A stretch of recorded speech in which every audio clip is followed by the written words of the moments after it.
हे ईश्वरा, सर्वांना चांगली बुद्धी दे, आरोग्य दे, सर्वांना सुखात आनंदात ऐश्वर्यात ठेव.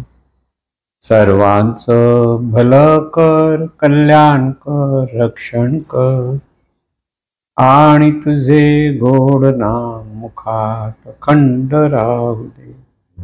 सद्गुरुनाथ महाराज. सद्गुरु पै माऊली, मातोश्री माई, उभयतांना कृतज्ञपूर्वक नमस्कार.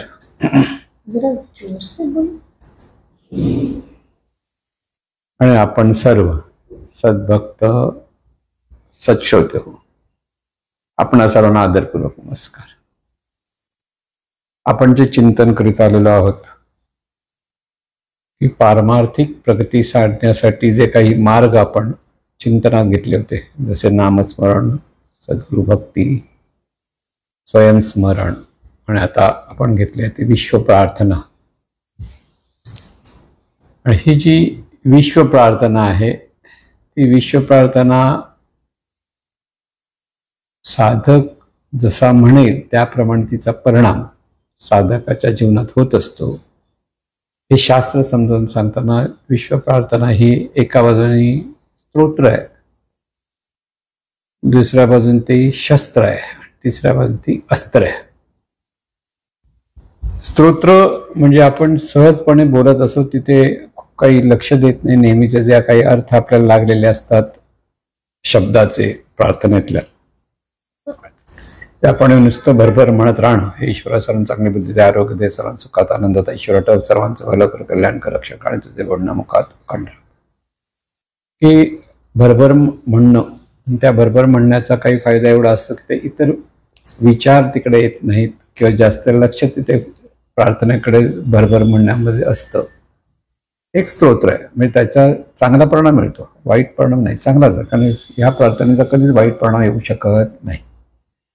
निसर्ग नियमानुसार ते सगळीकडे चांगलाच परिणाम मिळणार. म्हणून स्तोत्र असलं तरी तिथे चांगला, अधिक चांगला परिणाम मिळाला तर ते शस्त्र म्हणून लक्षात ठेवलं पाहिजे. त्यासाठी त्या प्रत्येक शब्दाचा अर्थ आणि त्या अर्थाचा भाव आपल्याकडे असला पाहिजे की ते सर्वच ईश्वर आहेत, की प्रत्येक रूप ही ईश्वरी शक्तीच आहे आणि आपण म्हणतो तेही सुद्धा ईश्वर आहे. आणि त्या ईश्वराने सर्व ईश्वरी शक्ती ज्या आहेत, ज्या आज जीवरूपात आहेत, त्यांचं भलं व्हावं ह्यासाठी असलेली ही प्रार्थना आहे.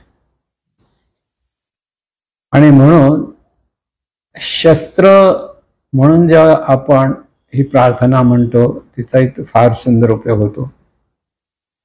आणि त्याहून अधिक महत्वाचं म्हणजे ही प्रार्थना अस्त्र म्हणून जर वापरता आली तर ते अधिक उत्तम. ही अस्त्र आणि हा जो भाग आहे तो समजून घेण्यासाठी एक गोष्ट सांगावीशी वाटते की हनुमंत ज्या वेळेला सीतेचा शोध घेत होता, वानर सेना आणि हनुमंत सीतेचा शोध घेतो आणि तिथे समुद्राच्या पलीकडे सीता गेली हे कळतं. आणि समुद्राच्या पलीकडे जाण्यासाठी उड्डाण सर्व वानर सेनेला करता येत नव्हतं. त्यावेळेला हनुमंतालाही आपल्याकडे एवढी शक्ती हे माहीत नव्हतं, कारण त्याला तो शाप मिळाला होता. लहानपणी त्याने फार त्या सगळं त्याच्याकडे असलेल्या सिद्धींचा दुरुपयोग करत होता. आणि म्हणून ऋषीमुनी त्याला शाप दिला होता आणि परत उशाप पण दिला होता की जर कोणी तुला आठवण करून दिली की तुझ्या सिद्धी तुला प्राप्त होती. आणि त्यामुळे आता समुद्राच्या पलीकडे जायचं कोणी हा प्रश्न सगळ्यांना पडला, कारण सगळ्या वानर होते, त्यांना ती काही सिद्धी म्हणजे समुद्र पार करता येत नव्हता. पण जांबुवत जे होते त्यांना माहिती होतं की हनुमंताला ती सिद्धी आहे. आणि त्यासाठी मग जांबुवतांनी हनुमंताला आठवण करण्यासाठी तुझ्याकडे सिद्धी आहे की तुझ्याकडे त्याला त्याचं स्तोत्र गायला लागले, की त्याच्यासाठी त्याचं कौतुक करायला लागले की तू हे सगळं करू शकतोस, तुझ्यावर तेवढं सामर्थ्य आहे. आणि जसजसं ते सांगायला तसं तसं हनुमंतांना ते स्मरण व्हायला लागलं आणि त्यांच्या त्या सिद्धी त्यांना प्राप्त झाल्या, कारण तो उशाप होता त्यांना. आणि जसा तो प्राप्त झाला त्याने मग अगदी बुभुकार करून उड्डाण केलं आणि लंकेच्या दिशेने प्रस्थान केलं. म्हणजे हा जो भाग आहे की इथे हनुमंत ज्यावेळेला त्याला ह्या गोष्टीचा विसर होता की त्यासाठी सगळ्या सिद्धी आहेत, तो पण तो एक सर्वसाधारण वानर होते त्याप्रमाणेच होता. पण जेव्हा त्याच्याकडे त्या सिद्धींचं स्मरण झालं आणि त्या सिद्धी त्याकडे प्रकट झाल्या, तो वानर नाही राहिला, तर तिथे सुपरमॅन म्हणता येईल आजच्या भाषेत, तसा तो झाला की उड्डाण करू शकला. तो म्हणजे अगदी छोटं सूक्ष्म होऊ शकत होता आणि अधिक मोठाही होऊ शकत होता देहाच्या अंगाने. अशा सगळ्या सिद्धी त्याला प्राप्त झाल्या होत्या आणि त्याच्यातून त्याने मग आपल्या लंकेला गेला आणि रावणाच्या इथे लंका जाळली वगैरेचं आपण सगळ्यांना ती गोष्ट माहिती आहे. महत्वाचा मुद्दा, आपल्याकडे ह्या सगळ्या शक्ती आहेत हे सर्वसाधारण माणसाला माहीत नाही. जीवभावात असल्यामुळे त्याला ते कळत नाही. आणि त्या सिद्धी प्राप्त करण्यासाठी ही विश्व प्रार्थना फार उपयुक्त ठरते. लक्षात घ्या की जेव्हा अर्थ आणि अर्थामागचा गुह्य भाग एवढाच आहे की जे अनंत चैतन्य स्वरूप विविध रूपाने प्रकट आहे, त्या प्रत्येक रूपामध्ये चैतन्य स्वरूप आहेच. ते मग अधिष्ठान रूपाने पण आहे आणि प्रतिष्ठान रूपाने पण आहे. आणि म्हणून प्रत्येक मनुष्य स्वतःला जे आपण सर्वसाधारण माणूस म्हणून समजत असतो, त्याच्याकडे ज्या वेळेला ही विश्व प्रार्थनाचा भाव आणि भान प्रकट होतं, तर ती सिद्धी त्याला प्राप्त होते. म्हणजे त्या अस्त्र म्हणून जे आपण म्हणतो, त्या प्रत्यक्ष ह्या प्रार्थनेचं गुह्य त्याला जे समजतं साधकाला, तर त्याच्याकडे ते अस्त्र रूपाने प्रकट होतं. म्हणून तिथे प्रार्थनेवर विश्वप्रार्थना नितांत श्रद्धा पाहिजे. सर्वांचं कोट कल्याण व्हावं ही करुणा हवी. बघा काय सांगते, म्हणजे अस्त्र म्हणजे सर्वांचं अंतःकरण कोट कल्याण व्हावं. जसं सद्गुरुपाई माऊलींना वाटत होतं की सर्वांचं कोट कल्याण व्हायला हवं, सर्वांचं भलं झालं. तसं जेव्हा एखाद्या साधकाला त्या करुणेतून आणि श्रद्धेतून स्वस्थानी ही ईश्वरी शक्तीच आहे हा भाव, आणि ह्या शक्तीने शक्तीचं जेव्हा भान घेतलं जातं तेव्हा ते असतं ते भान. भाव आणि भान हा जो प्रकार तिथे होतो, म्हणजे ह्या पद्धती ज्या होतं, तर तीच प्रार्थना ही अस्त्ररूपाने प्रभावित होते. लक्षात घ्या, तिचा अत्यंत सुंदर असा प्रभाव प्रार्थना म्हणणाऱ्यावर पण होतो आणि इतरांवर सुद्धा जे जे ऐकतात त्यांच्यावरही होतो. म्हणून ही प्रार्थना ह्या पद्धतीने म्हटली पाहिजे की सर्वप्रथम संपूर्ण शरीराचं भान घेता आलं पाहिजे. आणि भान घेणारी ही ईश्वरी शक्ती आहे, ही जाणणारी शक्ती आहे, ही जाणणारी शक्तीच ईश्वर आहे, तेच चैतन्य स्वरूप जाणीव रूपाने प्रकट आहे. हा भाव तिथे असला पाहिजे. भान घ्या, ईश्वरी शक्तीच आहे, ईश्वरी शक्तीच आहे. आणि हे मग ईश्वरी शक्तीच आहे. हा भाव आणि भानातून सर्वत्र ईश्वरी शक्ती सर्व रूपाने कार्यरत आहे, हाही भाव तिथे येतो. आणि त्या भावातून जेव्हा आपण अत्यंत मनपूर्वक अंतःकरणपूर्वक जेव्हा ही प्रार्थना म्हणायला लागतो, तर ती अस्त्र असते. ती किती वेळा म्हणण्यापेक्षा ती कशी म्हटली पाहिजे हे पहिलं कळलं. किती वेळा म्हटलं की मास झालं, पण कशी म्हटली तर ती क्वालिटी आली. लक्षात घ्या, क्वांटिटी आणि क्वालिटी. क्वांटिटीसाठी प्रार्थना म्हणणं हा एक भाग येतो, क्वालिटी प्रार्थनेमध्ये भाव आणि भानाची क्वालिटी तिथे असेल तर ती प्रार्थना अतिशय प्रभावित होते. म्हणून संपूर्ण शरीराचं भान घ्यावं, आणि संपूर्ण शरीराचं भान घेतल्यानंतर हे सर्व अर्थ मात्र त्या अगोदर आपल्याला माहिती पाहिजेत. हे ईश्वरा म्हणजे आहे ती ईश्वरी शक्ती आहे, सर्व रूपामध्ये ईश्वरी शक्ती आहे. सर्वांना म्हणजे सर्व जी जीवभावात असलेली जी ईश्वरी शक्ती आहे त्या सर्वांना चांगली बुद्धी, गेल्या वेळेला आपण म्हटलंय चांगली बुद्धी म्हणजे शहाणपण आणि आत्मज्ञान.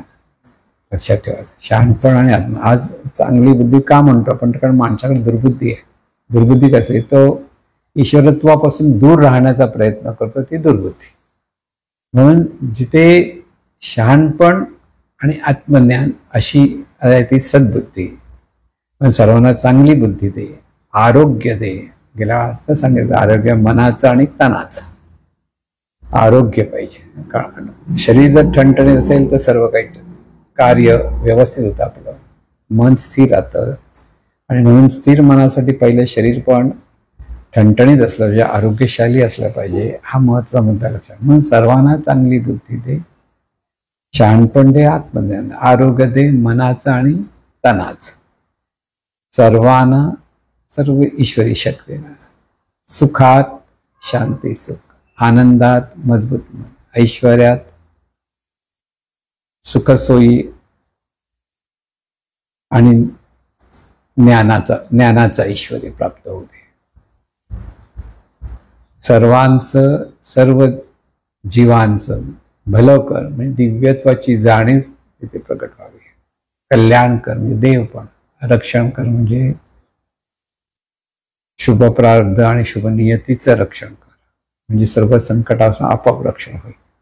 आणि तुझे गोडनाम म्हणजे आणि तुझे दिव्य स्वरूप, गोडनाम मुखात अखंड राहू दे म्हणतो. त्याचा काय, आणि तुझे दिव्य स्वरूप सतत सहज स्मरणात राहू दे. जाणीवेचा विकास होतो. म्हणजे जाणीवेचा विकास कुठे होतो, जिथे ईश्वरत्वाचं स्मरण, ईश्वरत्वाची स्मृती जागृत होते. आहे ती ईश्वरी शक्तीच आहे ही स्मृती जागृत होणं म्हणजे, आणि तुझे दिव्य म्हणजे ते जाणीवेचा विकास असतो. म्हणून हे सगळे अर्थ, त्याबरोबर भाव आणि भान अंतःकरणापासून सर्वांच्याच भल्यासाठी केलेली प्रार्थना हे अस्त्र असतं. तिथे फक्त माझा फायदा होतोय म्हणून मी म्हणावं हा भाव नाहीये. तर सर्वांचं भलं झालं पाहिजे, कल्याण झालं पाहिजे ही अंतःकरणातून ज्यावेळेला भावना निर्माण होते त्यावेळेला ती प्रार्थना अस्त्र असते. म्हणून अस्त्र म्हणून ही प्रार्थना म्हणता आली पाहिजे. म्हणून हे ईश्वरा, संपूर्ण शरीराचं भाग्य, हे ईश्वरा, ह्या शरीराला व्यापून असलेली ही जी ईश्वरी शक्ती आतून बाहेरून जाणीव रूपाने ती पाहते, सगळं जाणते. त्या जाणीवेचं स्मरण इथे असलं पाहिजे. हे ईश्वरा, जाणणारी ही शक्ती आहे ती, पाहणारी शक्ती आहे ती, बोलणारी शक्ती आहे ती, चिंतन करणारी शक्ती आहे ती ईश्वर आहे. हे ईश्वरा, सर्वांना सर्व देहादेहातून अशीच ईश्वरी शक्तीच कार्यरत आहे. जाणीव रूपाने चांगली बुद्धी दे, शहाणपण, आत्मज्ञान दे, आरोग्य दे मनाचं आणि तनाचं आरोग्य दे. सर्वांना सुखात शांती सुख, आनंदात मजबूत मन, ऐश्वर्यात ठेव, सुखसोयी आणि संपत्तीचा ऐश्वर्य दे, सुखसोयी आणि ज्ञानाचा ऐश्वर्य दे. सर्वांचं सर्व ईश्वरी शक्तीचं भलं कर, दिव्यत्वाची जाणीव प्रकट, कल्याण कर, देवपण. आज जीवपणातून किंवा मीपणातून आपण जे जीवन जगतो तिथे देवपणातून जीवन जगता आलं म्हणून कल्याण. रक्षण कर, शुभ प्रारब्ध आणि शुभ नियतीचा खूप संचिताच प्रभाव असू देत. आणि तुझे गोडनाम मुखात अखंड राहू दे. आणि तुझे दिव्य स्वरूप सतत सहज स्मरणात राहू दे. जाणीवेचा विकास होऊ दे. म्हणून हे भान घेऊन जेव्हा ही प्रार्थना म्हटली जाते ह्या अर्थासहित, तर ती प्रार्थना ही जीवनामध्ये अस्त्र म्हणून प्रकट होते. आणि हनुमंताच्या ठिकाणी जसं सिद्धी प्रकट झाल्या तसं ही प्रार्थना जितकी अंतःकरणपूर्वक म्हटली जाते, भाव आणि भान घेऊन म्हटली जाते, तर ती प्रार्थना अस्त्र रूपाने जीवनात आपल्या प्रभाव पडतो. म्हणून अस्त्र रूपाने म्हणजे इथे खूप वेगाने प्रार्थना म्हणता येणार नाही. पहिली स्तोत्र म्हणणारी प्रार्थना आपण भरभर म्हणू शकतो, पण तिथे भाव जसा पाहिजे तसा नसतो. शस्त्र म्हणून जेव्हा आपण प्रार्थना म्हणतो ते अर्थ लक्षात घेऊन आपण प्रार्थना म्हणत असतो. आणि ज्यावेळेला अस्त्र म्हणून जेव्हा आपण म्हणतो त्यावेळेला इथे भाव आणि भान असतं की ईश्वरत्वाचंच भान आणि सर्वत्र ही ईश्वरी शक्ती नांदते विविध रूपाने. हा भाव, ही जाण ह्या साधकाकडे असते आणि त्या अंगाने तो ती प्रार्थना मनापासून अंतःकरणापासून सर्वांच्या भल्यासाठी म्हणायला लागतो. आणि त्यावेळेला ते एका बाजूने ह्या साधकाचं कल्याण होतं म्हणजे त्याच्या ठिकाणी तो भाव अधिक प्रगट व्हायला लागतो दिव्यत्वाचा. आणि त्याचबरोबर सर्वांनाही त्या प्रार्थनेचा अधिकाधिक चांगला उपयोग होत असतो. म्हणून मनापासून अंतःकरणापासून ही प्रार्थना म्हटली पाहिजे. आणि ही प्रार्थना जितकी अंतःकरणापासून म्हटली जाईल तितकं जीवनामध्ये आपल्या जाणीवेचा विकास होतो. जाणीवेचा विकास होणं हे आपलं ध्येय आहे. लक्षात ठेवा की सर्वांचा विकास झाला पाहिजे.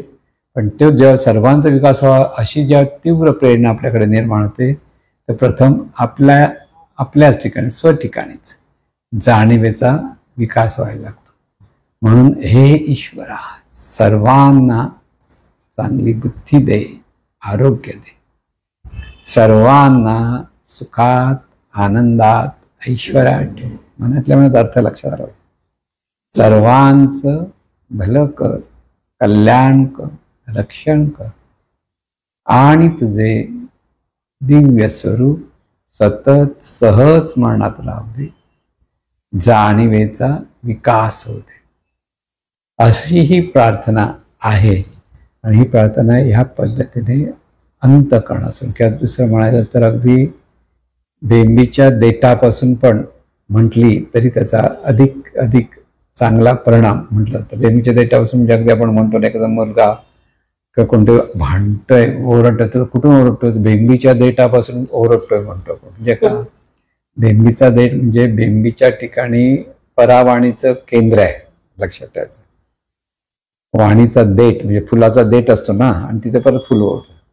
तर ही परावाणी त्या बेंबीपासून तिथे स्फुरते आणि ती पुढे पश्चंती मध्यम आणि वैखरी रूपाने प्रगट होते. म्हणून इथे अंतःकरण म्हणताना ती परावाणीतून ही प्रार्थना येते हा भाव लक्षात ठेवा. आपलं सगळे उच्चार जे असतात म्हणजे वैखरीतले ते प्रथम परावाणीत स्फुरतात आणि ते पश्चंती म्हणजे मनात परत त्याचा विचार प्रगट होतो आणि तीच पुढे मध्यम आणि वैखरी रूपाने शब्द रूपाने प्रगट होते. मग वाणी ही अशी प्रगट होते. म्हणून अंतःकरणी बेंबीच्या देठापासून प्रार्थना म्हणणं अंतःकरण पोटातून प्रार्थना त्याला आपण पोटातून म्हणतो आणि ओठातून म्हणतो. भरभर प्रार्थना ही ओठातून असते आणि बेंबीच्या देठापासून म्हणणं म्हणजे पोटातून जी प्रार्थना म्हणते तिचा अधिक प्रभाव होत असतो. तर तुम्हाला पोटातून ओठातून फरक काय? ज्या वेळेला आपल्याला ठेस लागते तर ठेस लागताना आई ग असं पटकन मराठी माणूस असेल त्याला ती लागते. लहानपणामध्ये ते संस्कारच आई ग असं लागलं की आई ग म्हणायचं. ते कुठून येतं? आतून येतं. ते वरवर नसतं. पण आपण म्हणाले कल्पना कर तुला लागलं तर तू का आई ग म्हणतो वरवर आई ग म्हणते. ओठातल्या ओठात असतं. म्हणून पोटातून आणि ओठातून हा जो फरक आहे तो हा इथे महत्वाचा लक्षात ठेवायचा. आता इथे या अंगाने एक गोष्ट सांगतो तुमच्या लक्षात येईल. ही गोष्ट सुंदर आहे. एक व्यापारी होते, खूप पैसे होते आणि त्यांना त्यांच्या अंगावर गळू निर्माण झाली होती शरीरावरती आणि ती बरी होत नव्हती. बरेच औषधोपचार केले, अगदी रक्तवैकल्य केली, कोणी जे सांगतात बिचाराने केलं पण ती गळू काही बरी होत नव्हती. आता ही शरीरावर असलेले गळू बरी होत नव्हते. एकदा कोणतं सांगितलं की बाबा गंगा किनारी एक संत आले, त्यांना भेटा, त्यांच्या कृपा आशीर्वाद हे बरं होईल. त्याला खूप आनंदाने तिथे गेला, त्यांना नमस्कार केला आणि आपलं दुखणं सांगितलं की मला असं असं होतंय आणि ते बरं व्हावं अशी म्हणजे तुमचा आशीर्वाद व्हावा आणि त्याचं मला बरं व्हावं असं तर मला वाटतं असं त्यांनी सांगितलं. तेव्हा असं आहे का, जा चल मी तुला दाखवतो. अगदी सोपं आहे म्हणाले, काही हरकत नाही. नदीच्या किनारीच घेऊन गेली आणि त्यानंतर गंगा नदी डुबकी मारत किनाऱ्याकडे. पण पहिली डुबकी मारताना राम म्हण, परत दुसरी परत वर आहे, परत डुबकी मार राम म्हण, परत तिसरी म्हण राम म्हण, तुला बरं वाटेल. त्याला एकदम वाटलं एवढा सोपा उपाय सांगितला, काय बरं वाटेल, चला जाऊया. म्हणून त्याने पहिली डुबकी घेतली, राम म्हटलं आणि परत खाली, राम म्हटलं परत डुबकी मारली, राम म्हटलं परत, आणि बरं बघतो तर गोळ तसे तसे काहीच बरं झालं नाही. तर त्यांनी परत संतांनी विचारलं, अरे काहीच बरं झालं नाही, काय करू? तर तो म्हणा, आतून पोटातून म्हटलं, तू वरवर बोलतोस त्यामुळे ते होत नाही. पोटातून म्हणायचं मी काय, चल मी तो दाखवतो कसं पोटात. म्हणून ते अगदी त्या कठड्याकडे उभे राहिले आणि म्हटलं, जा इथे जवळच डुबकी मार पहिली.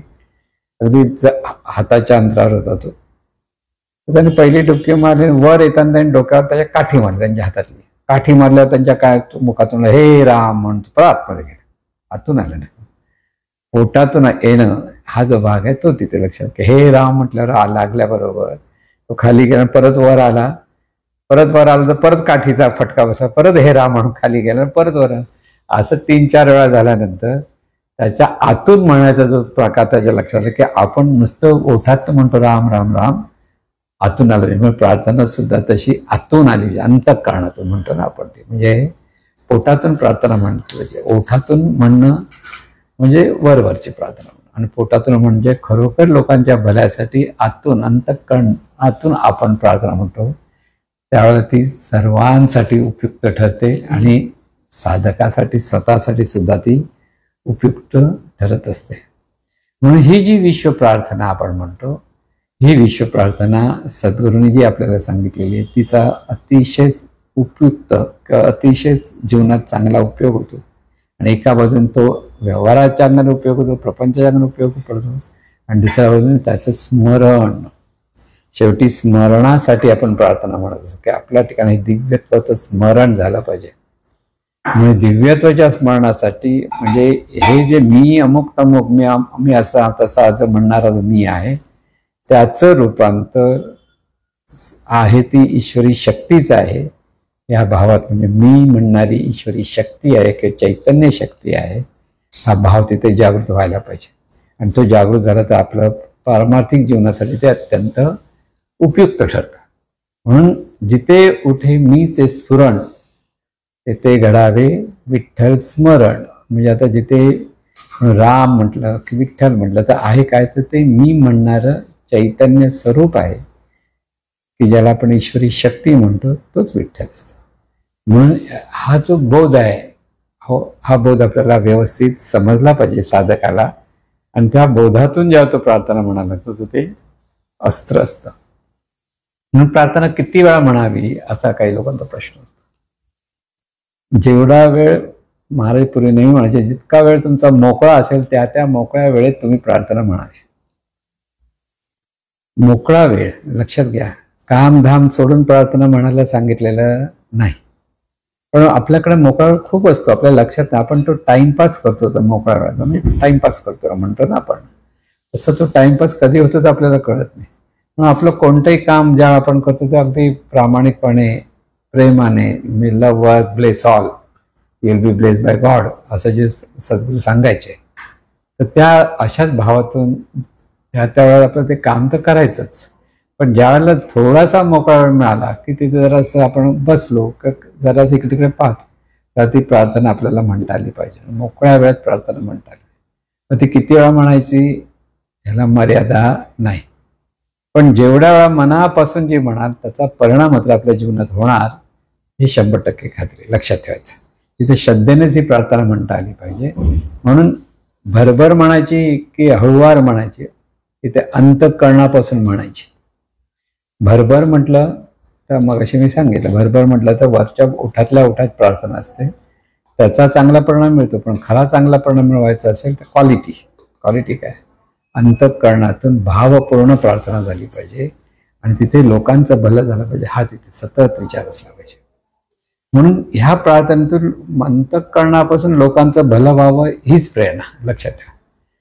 तिथे सर्वांमध्ये हा प्रार्थना म्हणणारा आपणही येतो लक्षात ठेवा, तो कुठे लांब वेगळा नाहीच आहे. पण हे सतत स्मरण राहण्यासाठी ही प्रार्थना आपण म्हणतो आहोत.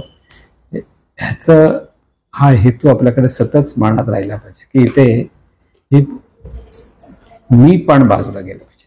लोकांच्या भल्याचा विचार करता ते सगळे आपले आहेत असं आपल्याला वाटलं. आपले आहेत वाटतं तेव्हा आपल्याला वाटतं त्यांचं भलं व्हावं. म्हणून आपलेपणातून ही प्रार्थना म्हणणं ही अधिक उपयुक्त ठरत असते. म्हणून ती हळूवार जर म्हटली, अर्थासहित म्हटली किंवा भावपूर्ण म्हटली तर त्या प्रार्थनेचा परिणाम अधिक पटीने आपल्यावर होत असतो आणि त्याचा उपयोग होतो. म्हणून अंतःकरणापासून केलेली प्रार्थना ती 1000 वेळा झाली नसली तरी चालते, पण जिथे मन हजर असतं अशी ही प्रार्थना असली पाहिजे. लक्षात ठेवा, ह्या प्रार्थनेत मन हजर असलं पाहिजे. इकडे तिकडे बोलता बघता बघता लोक बऱ्याच वेळा प्रार्थना म्हणतात, म्हणजे पुटपुटतात म्हणतो ना आपण. बऱ्याच वेळेला काउंटरवर 1000 वेळा प्रार्थना म्हणावी ह्या हेतूने काउंटर हातात दिला जातो किंवा घेतला जातो आणि तो बटन दाबायची इतकी सवय लागते की माणूस इकडे तिकडे बघताना नुसते बटन दाबत असतो आणि प्रार्थना मनाला मला चालली असा नुसता भाव धरत असतो. आणि त्यामुळे मग आपल्या 1000 झाली, 2000 झाली, काय म्हटलं 2000 झाली, 3000 झाली, हाचा एक भाग असतो. पण इथे नुकसान नाहीये. नुकसान एवढंच आहे की तिथे आपल्याला मी पण बाजूला करावं, तर मी पण बाजूला होत नाही तिथे, पण अनिष्ट विचार राहत नाही. त्यामुळे आपल्या ठिकाणी त्याही भरभर होणाऱ्या प्रार्थनेचा सुद्धा प्रार्थना, त्यामुळे वैखरीमधून प्रार्थना म्हणा, मोठ्याने अंतःकरणापासून प्रार्थना म्हणा, मोठ्याने ओरडून, म्हणजे इथे कोणाचं लाज लज्जा नाहीये. बऱ्याच लोकांना वाटतं लोकांना कसं, पण एखादा माणूस जर असा उघडा राणावर आहे किंवा कुठे अशा निसर्गामध्ये आहे आणि तो मोठ्याने ओरडून जर प्रार्थना म्हणायला लागली की त्याला तिथे मनाला शांतता मिळते थोडा वेळ. अर्थात घसा दुखला बिकला ती वेगळी गोष्ट असते, पण परत मौनात जाऊन ती प्रार्थना म्हणत राहिला तर ती प्रार्थना त्याला ऐकता येते. म्हणून ही अंतःकरण, परत परत लक्षात ठेवा, अंतःकरणापासून देवभावातून ही प्रार्थना आपल्याला म्हणता आली पाहिजे, तेव्हा ती अस्त्ररूपाने मानवी जीवनामध्ये अधिक प्रगट होते. आता एक सर्वात महत्वाचा परत लक्षात ठेवा की सद्गुरूंनी दिलेली सांगितलेली प्रार्थना ही लोकांचं कोट कल्याण होण्यासाठीच आहे, त्याबद्दल काहीच शंकाच नाही. लक्षात ठेवा. पण त्याचा अधिकाधिक, म्हणजे कोणती गोष्ट जेव्हा आपण म्हणतो की एखादी वस्तू तयार होते की निर्माण होते, तिचा अधिकाधिक उपयोग कसा केला पाहिजे हे आपल्या लक्षात आलं पाहिजे. एवढं सांगणं इथेच थांबायचं असं नसतं. आणि त्यामुळे आणखीन ह्या प्रार्थनेतून आणखीन कशी प्रार्थना अधिक उपयुक्त ठरेल ह्याचा विचार जर केला तर ही प्रार्थना वर्तमानात म्हटली तर ती अधिक उपयुक्त ठरते. हे महत्वाचं लक्षात ठेवायचं. आता हे का असं? कारण आपण वर्तमानात जीवन जगत असतो आणि वर्तमानात जीवन जगत असताना तिथे श्रद्धेने जेव्हा आपण प्रार्थना म्हणतो तर तिचा परिणाम हा होतच आहे की होणारच आहे हा भाव तिथे असतो. होतच आहे, होणारच आहे म्हणण्यापेक्षा होत आहे. म्हणून ही प्रार्थना जेव्हा वर्तमानात म्हणतो आपण त्यावेळेस सगळं लक्ष ह्या प्रार्थनेत असतं आणि त्याचबरोबर म्हणणाऱ्याकडे असतं, म्हणजे अलक्ष्याकडे लक्ष असतं. वर्तमानात म्हणणारी प्रार्थना अलक्ष्याकडे लक्ष ठेवून जेव्हा म्हटली जाते तर ती सुद्धा अस्त्र असते. मग अस्त्र ह्या अंगाने आपण ह्या प्रार्थनेचं उपयुक्तता सांगत आहोत. म्हणून हे ईश्वरा सर्वांना चांगली बुद्धी दे, आरोग्य दे, हा सद्गुरूंनी हा प्रार्थना जे प्रार्थनेचा शोध लावला त्याप्रमाणे म्हटलं जातं. पण वर्तमानात म्हणताना हे ईश्वरा सर्वांना, आता आणखीन एक महत्वाचं, वर्तमानात आणखीन दुसरी गोष्ट सांगायची असते ती म्हणजे अधिकाधिक. 2 गोष्टी आपल्याला इथे लक्षात ठेवल्या पाहिजेत की लोकांचं भलं, की लोकांना सुख, लोकांना ज्ञान अधिकाधिक मिळालं पाहिजे. मर्यादा नाही, या ज्ञानाला मर्यादा नाही, सुखाला मर्यादा नाही, आनंदाला मर्यादा नाही, की ते अमर्याद चैतन्य स्वरूपाचंच प्रगटीकरण आहे हा भाव तिथे असतो. म्हणून तिला अमर्याद. म्हणून इथे कसं म्हणावं, हे ईश्वरा सर्वांना अधिकाधिक चांगली बुद्धी देत आहेस, आरोग्य देत. बघा काय म्हणतात, अधिकाधिक, थोडी कमी नाही, अधिकाधिक देत राहा. म्हणून हे ईश्वरा म्हणजे ही जी ईश्वरी शक्ती आहे, हे जे दिव्य स्वरूप आहे त्याला आपण म्हणतो भाव आणि भान घेऊन, हे ईश्वरा सर्वांना, की सर्व रूपाच्या अपेक्षेत असलेल्या जाणीवेला चांगली बुद्धी दे. शहाणपण, इथे वर्तमानात म्हणताना अधिकाधिक चांगली बुद्धी देत आहेस, म्हणजे शहाणपण आणि आत्मज्ञान इथे देत आहे, म्हणजे प्राप्त होत आहे. सर्वांना अधिकाधिक चांगली बुद्धी देत आहेस, अधिकाधिक चांगलं आरोग्य देत आहेस. शरीराच्या ठिकाणी चांगलं आरोग्य देत आहेस, लक्षात देत आहेस. अनुभवत वर्तमान हा अनुभवतीचा असतो. म्हणून हे ईश्वरा भावाने भाग घेतलं. सर्वांना सर्व रूपारूपांना अधिकाधिक चांगली बुद्धी म्हणजे शहाणपणे आत्मज्ञान देत आहेस, अधिकाधिक चांगलं आरोग्य देत आहेस. सर्वांना म्हणजे सर्व ईश्वरी शक्तीला सुखात अधिकाधिक सुखात, अधिकाधिक आनंदात, अधिकाधिक ऐश्वर्यात ठेवत आहेस. लक्षात घ्या, वर्तमानातली प्रार्थना की अधिकाधिक सुखात म्हणजे शांती सुखात, अधिकाधिक आनंदात म्हणजे मजबूत मन, अधिकाधिक ऐश्वर्यात म्हणजे इथे ज्ञानाचंही ऐश्वर्य आणि संपत्तीचं ऐश्वर्यात ठेवत आहे. सर्वांचं अधिकाधिक भलं करत आहे, दिव्यत्वाची जाणीव प्रगट होत आहे. अर्थ सांगतोय, अधिकाधिक चांगलं अधिकाधिक सुखात, अधिकाधिक आनंदात, अधिकाधिक ऐश्वर्यात ठेवत आहेस. सर्वांचं अधिकाधिक भलं करत आहेस, दिव्यत्वाची जाणीव निर्माण होत आहे, अधिकाधिक कल्याण करत आहेस, प्रत्येक कृती ही देवपणातून करत आहेत, अधिकाधिक रक्षण करत आहेस म्हणजे शुभ प्रारब्ध आणि शुभ नियतीचं रक्षण करत आहे. आणि तुझे दिव्य स्वरूप अधिकाधिक सतत सहज स्मरणात राहत आहे, जाणीवेचा अधिकाधिक विकास होत आहे. बऱ्याच वेळा लोकांना प्रश्न पडतो की सद्गुरूंनी जे सांगितलं त्याच्याशिवाय आणखीन हे वेगळं कशाला हवं, प्रश्न येतो. कारण लोकांना तो प्रश्न पडतो. सद्गुरूंनी लोकांची श्रद्धा आणि प्रश्न येणं काही चुकीचं नाही, प्रश्न यायला काही हरकत नसते.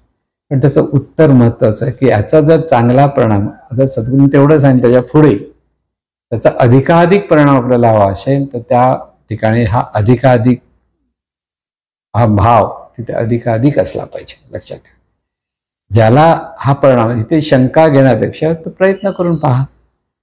नेहमीची प्रार्थना म्हणा, ती म्हणावीच, कारण ती सद्गुरूंनी दिल्यामुळे आपल्या मुखात असलेली अधिक उत्तम. पण मध्ये मध्ये जर वर्तमानातली प्रार्थना तुम्हाला म्हणता आली आणि त्या वर्तमानातल्या प्रार्थनेमध्ये मन जर रममाण व्हायला लागलं तर तिचा अधिक उपयुक्त चांगला उपयोग होऊ शकतो. त्याचा अधिक साधकासाठी त्याच्या जाणीवेचा विकास होण्यासाठी ती उपयुक्त ठरते. म्हणून ही प्रार्थना वर्तमानात म्हणता आली पाहिजे. हे ईश्वरा, सर्वांना अधिकाधिक चांगली बुद्धी देत आहेस, अधिकाधिक चांगलं आरोग्य देत आहे, सर्वांना अधिकाधिक सुखात, अधिकाधिक आनंदात, अधिकाधिक ऐश्वर्यात ठेवत आहेस. सर्वांचं अधिकाधिक भलं करत आहेस, अधिकाधिक कल्याण करत आहे, अधिकाधिक रक्षण करत आहे. आणि तुझे दिव्य स्वरूप अधिकाधिक सतत सहज स्मरणात राहत आहे, जाणीवेचा अधिकाधिक विकास होत आहे. अशी ही प्रार्थना की ही विश्व प्रार्थना म्हणजे फक्त माझ्यासाठी नव्हे तर सर्वांसाठी, सर्वांच्या भलेपणासाठी, सर्वांचं कल्याण होण्यासाठी ही विश्व प्रार्थना जेवढी आपण म्हणत जाऊ इतकं तेवढं आपलं मन विकसित होतं. संकुचितपणाकडून विकसितपणाकडे आपली वाटचाल चालू होते आणि ह्या अंगाने आपल्याला जीवनामध्ये अधिकाधिक आनंद, अधिकाधिक शांती, सुख अनुभवता येतं. हे अनुभवतीच आहे. अनुभवत प्रार्थना म्हणणं लक्षात घ्या. आहे ती ईश्वरी शक्ती आहे, सर्वत्र ईश्वरी शक्ती आहे. ह्या ज्ञानाचा अनुभव घेत घेत प्रार्थना म्हणणं म्हणजे ते दिव्य अस्त्र आहे, हे लक्षात ठेवा. म्हणजे दिव्य अस्त्र आपल्याला अगदी सर्व वेळेला आपलं रक्षण करू शकतं की आपल्यासाठी ते उपयुक्त ठरतं. हा बोध इथे पुन्हा पुन्हा घ्यायचा असतो आणि त्याच्यातून आपल्याला ही प्रार्थना एका बाजूने ते दिव्यत्वाचं स्मरण आहे आणि दुसऱ्या बाजूने अंतर्मनामध्ये ही दिव्यत्वाची जोपासना आहे. लक्षात ठेवा, ही ती दिव्यतेची जोपासना केली जाते आणि त्यामुळे ह्या प्रार्थनेचा बोध अधिकाधिक आपल्या जीवनात साकार होतो, त्याचे चांगले परिणाम मिळायला लागतात आणि जीवनाचं कोट कल्याण होतं. अशी ही प्रार्थना, विश्व प्रार्थना. साधीसुधी प्रार्थना वेगळी आणि विश्व प्रार्थना ह्याच्यामध्ये जमीन आसमानाचा फरक आहे. की इथे जितकं व्यापक होता येईल तितकं व्यापक होता येईल. फक्त मी आणि माझं इथे जितके आपण संकुचित होतो तितके आपण अगदी विश्वापासून की सर्व लोकांपासून दूर व्हायला लागतो आणि त्याच्यातून आपल्या जीवनामध्ये जो आनंद आपल्याला अनुभवायचा आहे, चाखायचा आहे, तो आपल्याला अनुभवता येत नाही. म्हणून विश्व प्रार्थनेचा हा बोध आणि विश्व प्रार्थनेचा हा भाव, त्याच्यातून भान घेण्याचा प्रकार, हे सगळं प्रत्येक साधकाला जमलं पाहिजे. किंवा प्रत्येक साधकाने तशी प्रगती केली पाहिजे. जीवनात आपली प्रगती झाली पाहिजे. प्रगतीसाठी सद्गुण दिलेला मार्ग असेल, त्या अधिष्ठाना अधिक अधिक ते ज्ञान आत्मसात करण्याचा आपण प्रयत्न केला पाहिजे आणि त्याच्यातून आपल्या जीवनाचं कोटकल्याण करून साधलं पाहिजे. म्हणून अशी प्रार्थना सर्वांच्या मुखात येऊ, सर्वांच्या अंतःकरणापासून तिचा उगम हो आणि सर्वांचं कोटकल्याण हो, ही सद्विचारणी प्रार्थना. हे ईश्वरा, सर्वांना चांगली बुद्धी दे, आरोग्य दे, सर्वांना सुखात आनंदात ऐश्वर्यात ठे, सर्वांचं भलं कर, कल्याण कर, रक्षण कर आणि तुझे गोड नाम मुखात खंड राहू दे. सद्गुरुनाथ महाराज की जय.